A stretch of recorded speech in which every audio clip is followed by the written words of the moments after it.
right, good afternoon, ladies and gentle tubers. It is I, your friendly neighborhood Ducfan in the road, coming to you from a sunny July afternoon in, no, it's August. Damn it.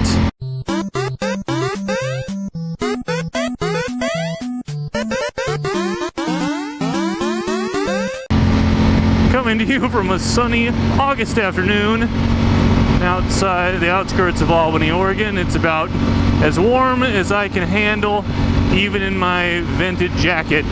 Anyway, completely unsolicited, I decided that I would make a video about my motorcycle and give it to Dork in the road and see if he can turn my incoherent babbling into some sort of a narrative that makes sense that people might actually want to watch, but who knows, I guess we'll find out.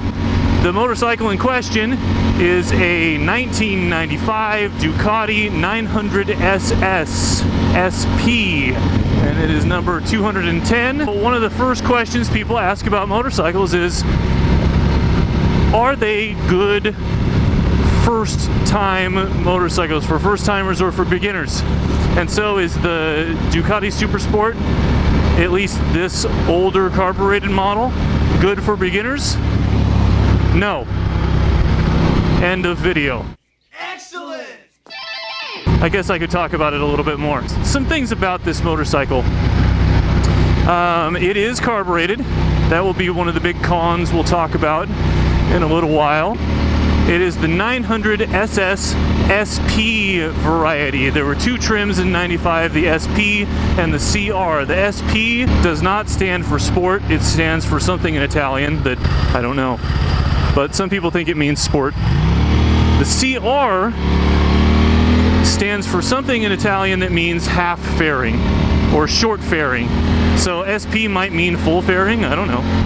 Doesn't really matter. I have a feeling that a lot of this is going to get cut, probably because it's not very important. Anyway, it is a 904 cubic centimeter motor.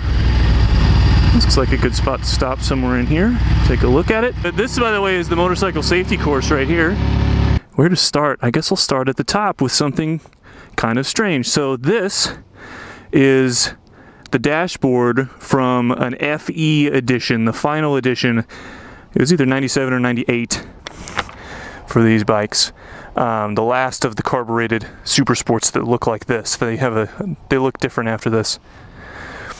But what you get from that, it's carbon fiber, and you get that all-important oil temperature gauge, which is nice because these things are very, very grouchy and bitchy when they're cold. Moving on, something really strange, I think, being an American. This is a European style control, I guess. And what it allows you to do is completely turn the headlights off. And that saves valuable cranking power for the starter because these things work best with, and that's helpful because these things work best with the old lead acid batteries, which like to boil over and dump battery acid on your motor and on your frame, right? Not very important parts of the bike. As you can see, this is the full fairing model.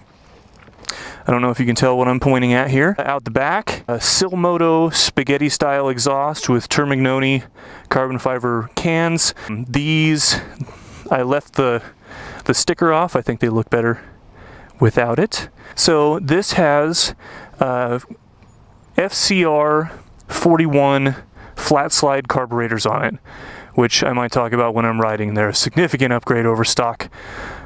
Something you can see pretty obviously here, the open belt covers. Some people think that's not a very good idea because if you get something caught in there, it's a big problem. The worst I've ever heard, a guy put a wipe rag on top of his fuel tank, started the bike, the vibration of the bike caused it to fall in, and it happened to ruin his motor.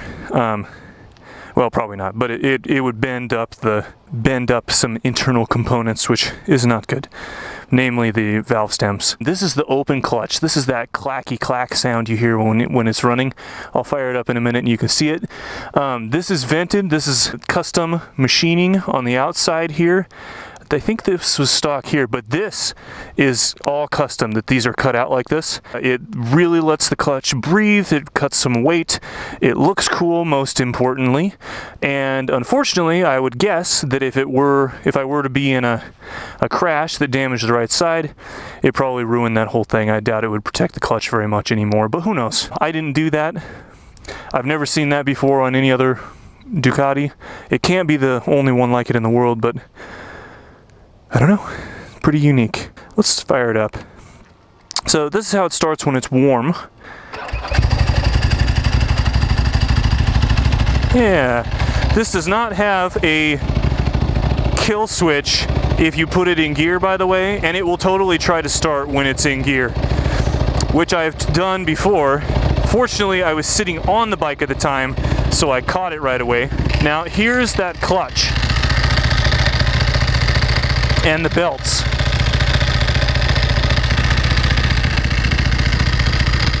Not very loud right now. It's louder with the clutch pulled in.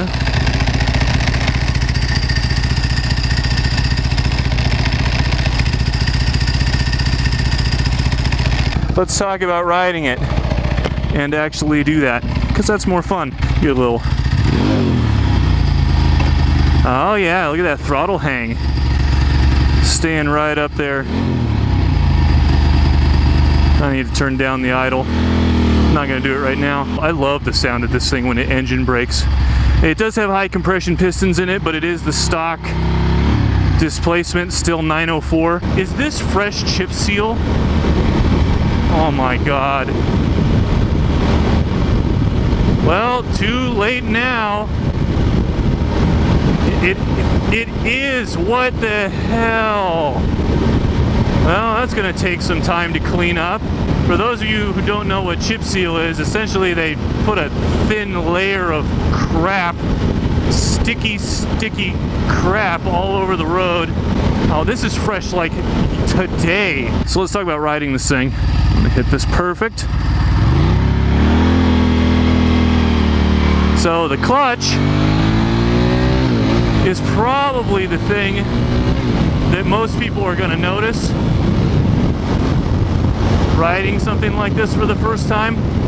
It just feels different than a wet clutch.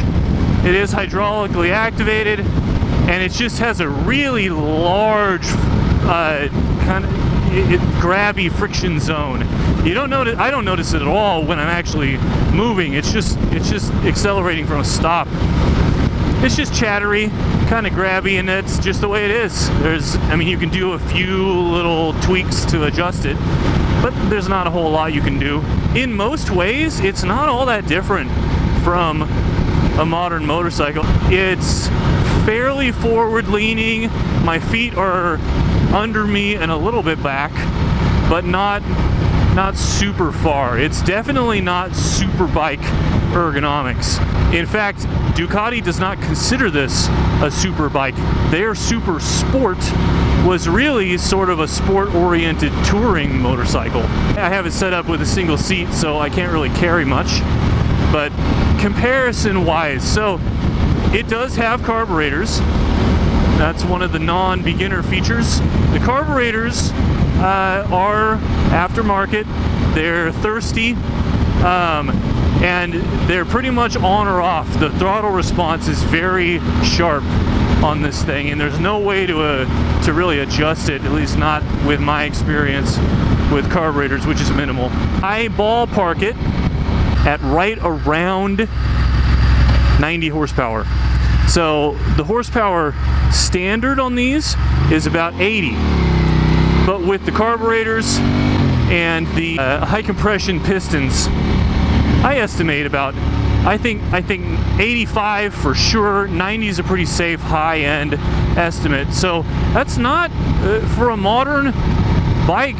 That's not a ton of horsepower for something this size. Let me put it that way. Right? This isn't a 250 or 300 or 400 or 500. It's a 900. And so I've ridden some bikes comparable in displacement recently. So the one that I'm seriously considering buying is the Yamaha Tracer, and it Well, they call it a 900, but it's not 900. But it has 115 horsepower, and it's fuel injected. It ought to be noticeably faster. It is a little heavier. This thing is quite light. Oh, the Ducati Multistrada 950 I rode when I was actually at a Ducati dealership when I was having this thing serviced in the spring. So it was very comparable to the Tracer. The power delivery was a little bit different, but weight and horsepower wise, I think it's like 113 horsepower advertised, something like that, similar weight. The other bike that I rode that is bigger and has a little higher horsepower is Indian's new FTR1200, which I think is around 125 horsepower. And the reason that I'm bringing those up is because this thing, using the highly scientific butt dyno, is just as fast as all three of those bikes. And so it's got to be the characteristics of it. There's no way it's actually as fast. Logically, I know it isn't as fast as those bikes. If I were to give the bikes a personality, right, human personality, when you twist the throttle on the Tracer, it's like, yeah, let's go. When you twist the throttle on the Multistrada and the FTR, and yeah, I was in the sport mode on both of them, there's just it's like, are you sure? Okay, yeah, let's do it. This thing, it doesn't even talk. It's just like, you ask it to go and it's just like, ah! I'm gonna do that again because that was fun. The screaming part, not the accelerating part.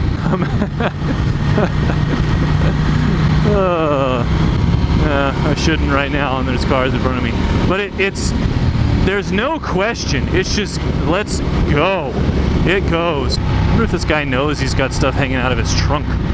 It's kind of weird. So when you ask it to go, it goes.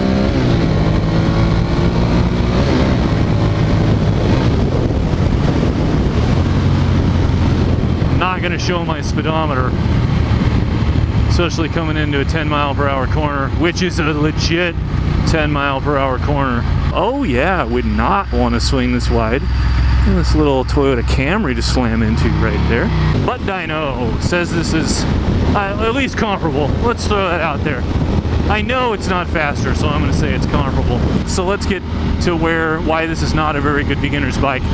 This was my second motorcycle, and it's really not a great second motorcycle either. The saving grace, the one saving grace, is that it is not crazy powerful. It's not outrageously powerful, let's put it that way. It's plenty powerful to get you in a lot of trouble fairly quickly, but it's not going to suddenly just be gone out from under you. Is this asshole seriously driving the wrong way and pushing me into the gravel? Thanks, champ. Anyway, I can't remember how Dork does his outro. Let's see. Always excellent to each other. Excellent.